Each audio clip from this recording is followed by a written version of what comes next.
What's up, people? I'm back for another video. Before we get into this video, I guess I can do a quick review of Hidden Strike. This is the new Jackie Chan movie. I watched it today on Netflix. It's alright. I would call it mid. It's not the worst movie. I give it a 7. I guess more objectively, it's more like a 6. But Jackie Chan had some cool fight scenes. The villain's very forgettable. The plot's kind of forgettable too, but Cena was decent. I actually think it's one of his better roles, to be honest. I think some of the humor is forced. A lot of the CGI is fucking horrible. I'm just I can be honest. The CGI is terrible. And I felt like it was there were times it was just kind of distracting, but I can kind of overlook all that if you have a fun plot. And I think this one, or not even, maybe not a fun plot, but even just a passable plot, and this one did. Jackie Chan, still can go. It doesn't even look like he's aged, really. And even in the physical department, he did some stunts where I'm like, dude, this looks like this could have... This is just a vehicle for Jackie Chan to do stunts. And that's kind of how I feel like these movies are. So I'm not as oh, these movies need to be the most amazing plot in the fucking world. Sorry about that. The one negative definitely is his daughter. There's a daughter character in there that you could have written out. They're doing this whole, estranged daughter, and they didn't need to do it. I didn't even think that needed to be in the movie. You could have taken her out, and it's one of those things where you could take her out, and it doesn't even make a difference. But aside from that, it's a fun little flick. It's on Netflix. If you just want to see Jackie Chan do some cool stunts for an hour and a half, and if you could put up with John Cena, it's all right. I wouldn't say you need to rush to watch it or anything, but if you have time, it's only an hour and a half. Check it out. But 1996, the year I was born, there were some, this was where we're getting closer, to the turn of the century. Well, not the century, but the millennium. We're getting closer to that.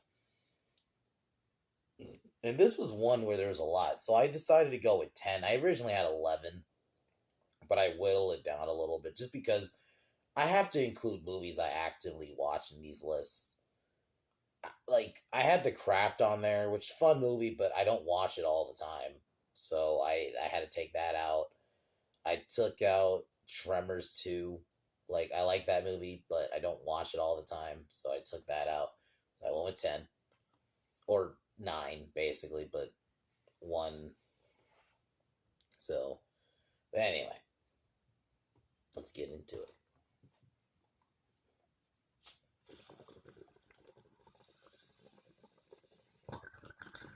My number 10, or technically 10, but we'll just call it runner-up, Hellraiser 4, Bloodlines. This was one, I know some people did not like it, but,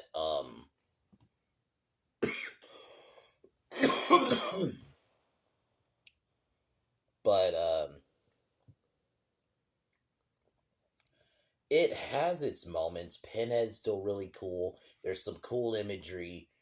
I do like the way they do balance the different, because it's supposed to go between 3 different time periods. It starts in 1796, then 96, 1996, then 2096, something like that. It's in the future, where there's spaceships and stuff. And I'll admit that's the worst section of the movie. But you take that part out of it, I enjoy it for what it is. There are times the plot is kind of all over the place, but I enjoy it. I do kind of like getting a little bit of the backstory, how the box was made.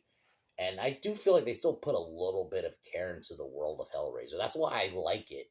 It's not the greatest, and it even has a way it ends. It kind of could wrap it up in 4 movies. You can kind of add this and end it here, even though it's not necessarily fully a sequel, because it's also kind of a prequel at the same time.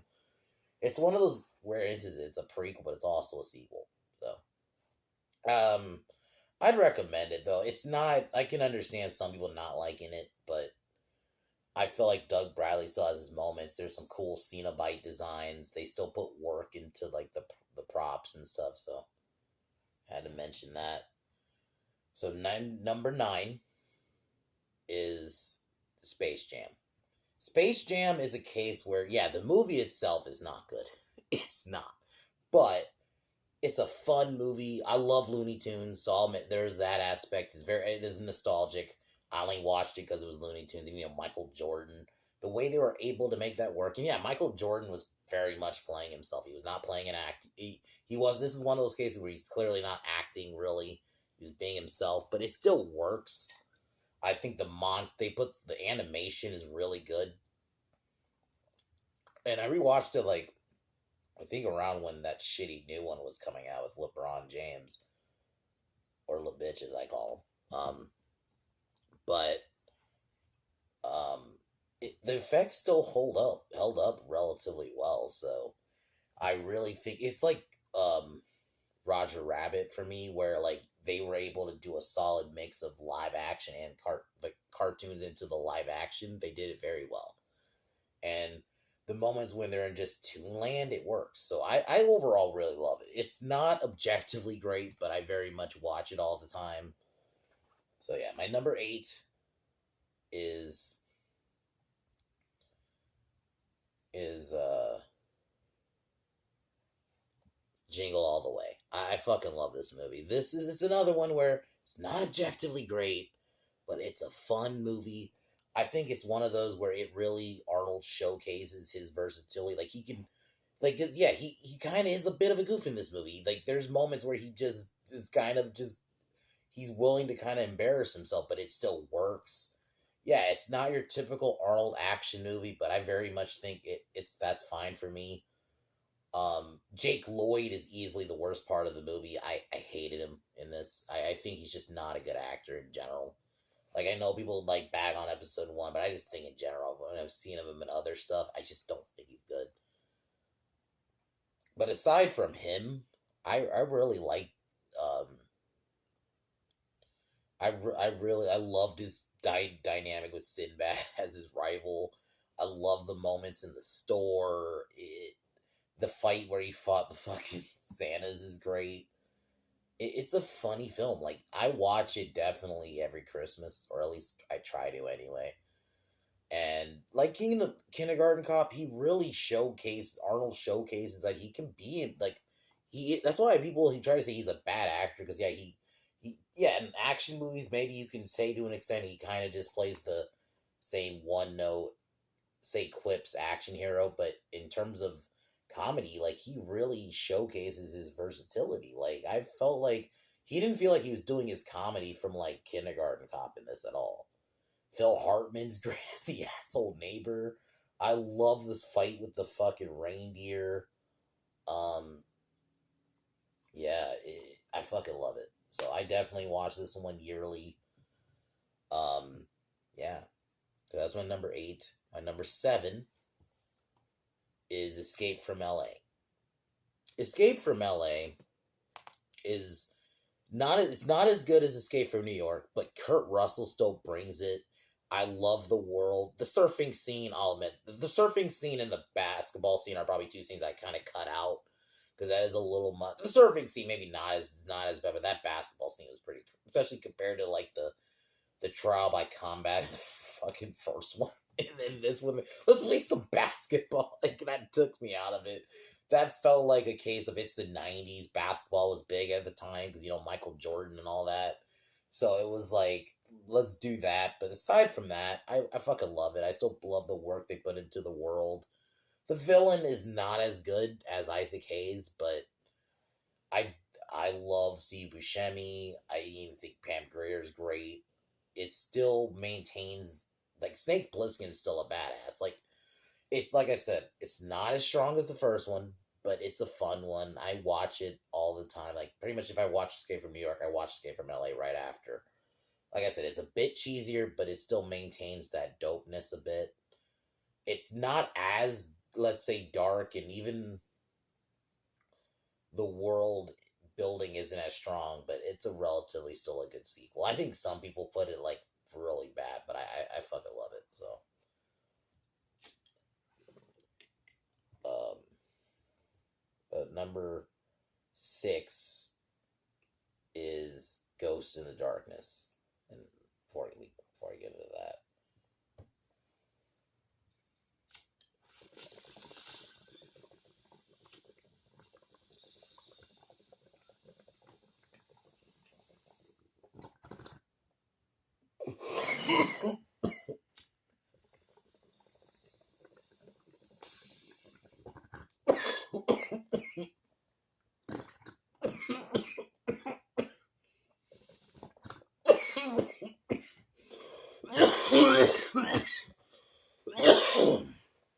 Ghost in the Darkness, man. The story itself is actually based off a real case of these lions, that started killing people in Africa. But this is one of those movies that a lot of people don't know about. I remember watching it when I was younger because at that point I'm really into like killer animal movies, and even to this day I'm still kind of am. So I felt like I remember watching this when I was younger and just being like, wow, killer lions. At the time I didn't know about the actual story. And yeah, like in terms of the actual story, I thought it was a decent, pretty much telling of it. Obviously, the one detail is the lions didn't have manes. That's the one thing. They were male lions, but they had like one of the had some like I don't know if it was a deformity or something that they couldn't actually grow a mane. Obviously, they gave the lions and these have manes. I get it. It's Hollywood. At the time, they just like, oh, male lion mane, whatever. It's not a big deal. I thought there was still some solid horror moments where they attacked the camps. I thought Michael Douglas was great. Val Kilmer killed it. I think actually one of his best fucking roles, to be honest. I thought this film is genuinely scary. I call it land Jaws, essentially. That's what it is. Like, it's Jaws on land. So, I watch this one all the time. I remember I had fun reviewing it last year. Thought the final fight was great. It's not uber gory, and it doesn't have to be, but I thought they still had, they, at least in that sense of why compared to Jaws 2 is also because it's one of those movies that actually tried to build up the characters like Jaws did, so it didn't rely on just, oh, lion kills every fucking scene. They actually try to have good characters and stuff, so. And for the telling of this actual story of the Tsavo lions in Africa in the 1900s, I thought it was good. And, it's a good period piece. I definitely recommend it if you want a movie about a killer animal, but it's not like a fucking B movie that actually felt there's some work into it. I'd recommend this one. So that's my number 6. Number 5, From Dusk Till Dawn. This is a movie where, like, obviously, I could go into just Salma Hayek very much. I mean, if I had to say what is the biggest positive of her, but anyway, for real though, it's a fucking great movie. The fact that it starts out like this movie about two brothers who are trying to run to the Mexican border, so they kidnap this family. So it's a crime movie. You don't know that it ends up becoming a vampire movie. You don't like. I can only imagine watching it at the time this came out and being like tripped out because it starts off like this crime movie. They kidnap this family. I thought Harvey Keitel is great. I mean, he's one of my favorite actors. I love him in fucking Reservoir Dogs. He's in Pulp Fiction for a little bit. I mean, Indiana, I think he's in the National Treasure movies. So it's like he's in a lot of good ones. So it's like I thought he did great as a preacher, and then we get that fucking reveal when they go to this bar, and it's a fucking they're vampires, and it just becomes a vampire movie. It is one of the most natural transitions to that because it doesn't start out as a vampire movie. Like you could watch it. It opens with them like robbing a store, or not a store. It was, basically a gas station. And I mean, obviously it's gory. Fucking Danny Trejo's in it. They have a good cast. But yeah, the moment it becomes a vampire movie, the tone changes. I fucking love it. I watch it all the fucking time. It's one of Tarantino's best. I mean, obviously, I know it's Robert Rodriguez directed, but let's be real. I look at it as a pretty much a Tarantino movie. I mean, his writing's all over it, even the way it's written. Yeah. My number 4.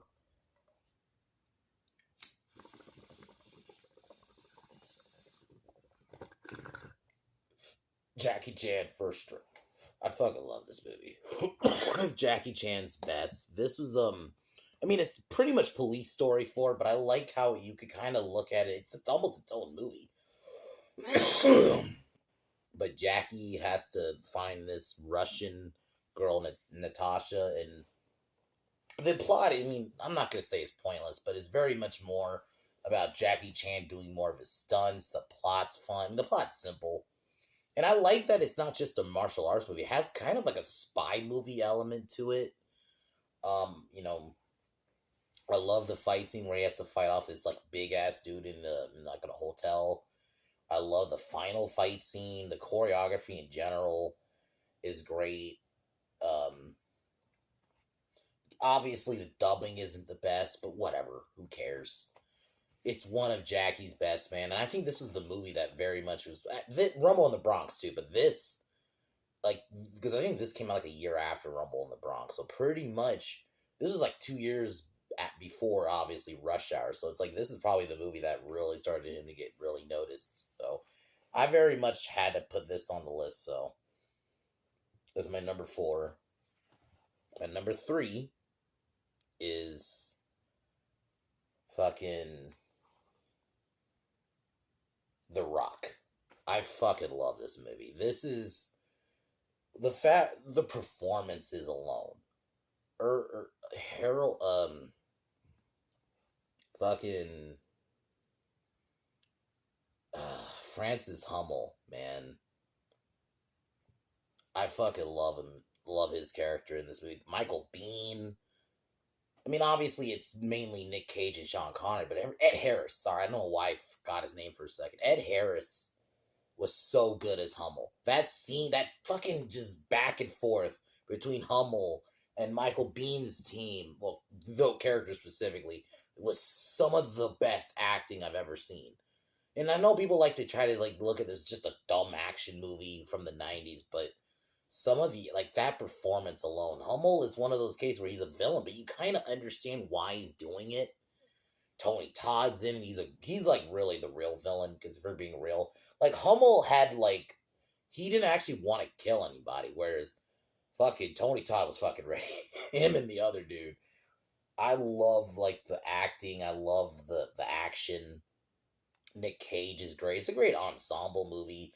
That scene where Michael, I mean, yeah, it was sad seeing Michael Biehn die, but his whole squad got pretty much wiped out. And it was all because one of Hummel's people just put a gun down like on this rock, and then like a rock fell, and they think like it was a gunshot, and it just very well done scene. The final act is great. I love Sean Connery in this, and I mean obviously Joe can say this is an official, unofficial James Bond movie, but it's just a fun action flick, man, and just that like I'm gonna say it again, that scene between Hummel and his man, and then when he had Hummel told the fucking government, whereas like he basically is like, I didn't want to fucking kill like military guys. Like obviously you could tell he didn't want to. And he's basically like, damn you for making me do that. It was such a good scene. It's such a good movie. I don't look at it as just a fun, like, little dumb action movie. I actually genuinely think it's a well-made movie. So, I had to put that on the list.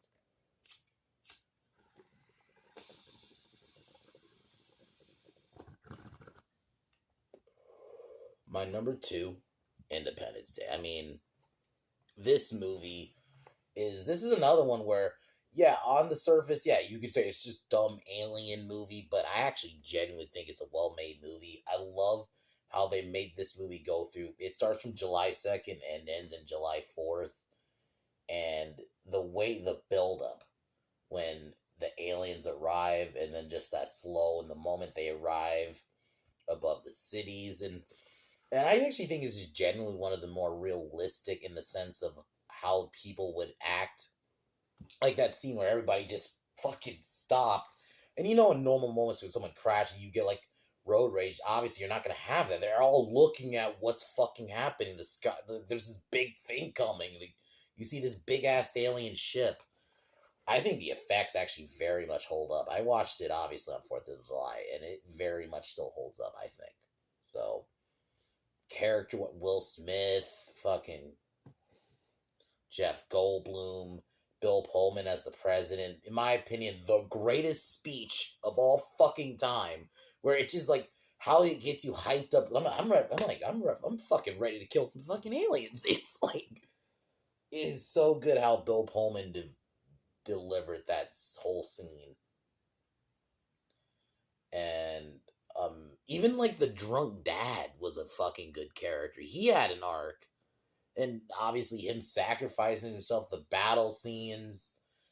It's such a good movie, man, and The fact like how they sold the movie was just that scene with the White House where you saw the White House get fucking destroyed. Like I can understand like you're like okay, you just saw the White House just get destroyed by an alien ship.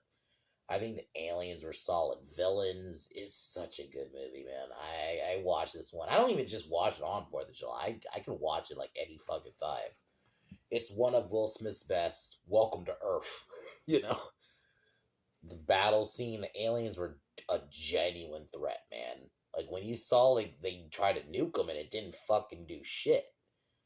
It's like okay, a nuke didn't even fucking work. So I love this movie, man. I have, of course, had to put this on the list. The amount of times I rewatched this movie, and obviously not as much as my number one, Scream. Scream is the movie that basically, you know, the horror movie I am today is because of Scream. Even to an extent, the Halloween fan I am is because of Scream. Scream is why I watched fucking Halloween. How much this movie, like, I don't even know what it was. It was just something about it that drew me to other horror, but it was just such a well-made movie. The fact that it's a parody of horror movies, but it's also still a well-made movie. That's how you fucking do satire. Fucking hell. Anyway. But that opening scene is one of the fact that it makes you believe that you think, oh, Drew Barrymore, because she's a bigger name at the time, she's gonna be the main lead, and you just see her get killed and pretty brutally. And I think that's the other aspect about Scream I've always liked. It has at least the first one has a realistic horror aspect, like in the sense of it's a guy in a costume calling you with a voice changer. He's not some supernatural dude. He's not killing you in dreams. He's not some supernatural killer at a fucking camp. It's just a dude in a it's just some teens in a costume. That's what made it work, I think. And the cast was great. In my opinion of all horror, I would probably say Scream is my favorite like ensemble. If I'm being fucking honest, just every character worked. Billy, Randy, Stu, like they all fucking work. And I think the fact that basically the last pretty much 50 minutes of the movie is at the party, they made you believe, and it doesn't even feel like it's that long, but when you really think about it, the amount of times I rewatched it, and then it's like you get to the party, I'm like, yeah, the party's the longest section of the movie. And it's very well done. I love the scene with the rules. Sydney is such a great final girl. She's my favorite final girl. I love her story, but the build up to it. Billy, I like the way they make you think it's not him, but then you think it's him, and then you think it's not him again. They really make you go all over the place with this character, and it works. Because obviously, he's in a way set up because when you first watch it, I can understand. I've seen a lot of reactions to Scream where they're like, "Oh, I think Billy's not the killer because he's too like on the nose, like he's a red herring." But no, he's actually. But what you actually get the reveal is there's a second killer, and it's Stu, and such a great that fucking reveal is so good. Yeah, man, and yeah, there's a big. I can understand why this movie made me a Halloween fan. The amount of times, like even there's a scene they clearly have like the Halloween music playing in the background. They got like Scream Halloween playing on fucking Scream. That's why it's yeah. The kills are great and they're realistic, and yeah, I mean obviously the garage one isn't, but aside from that one, yeah, it's such a good movie. This is the movie that made me the horror fan I am today. So of course it's my number one. It brought horror back in the '90s, like slashers specifically, because slashers were just kind of like I liked Halloween 6, but a lot of people didn't, you know. So anyway, I definitely had to make this list. So I can't wait till we get to 1997. That's gonna be fun. Tomorrow, World is Not, Die Another Day review. So I can't wait to do that.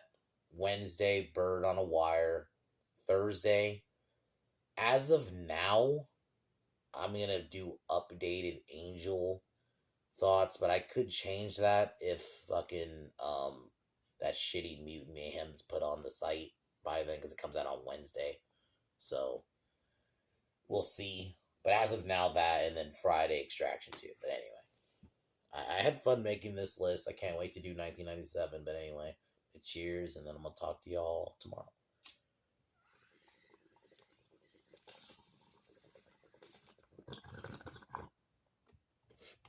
All right, y'all. Shit. Well, okay, we'll do it live. Anyway, talk to y'all later. Peace.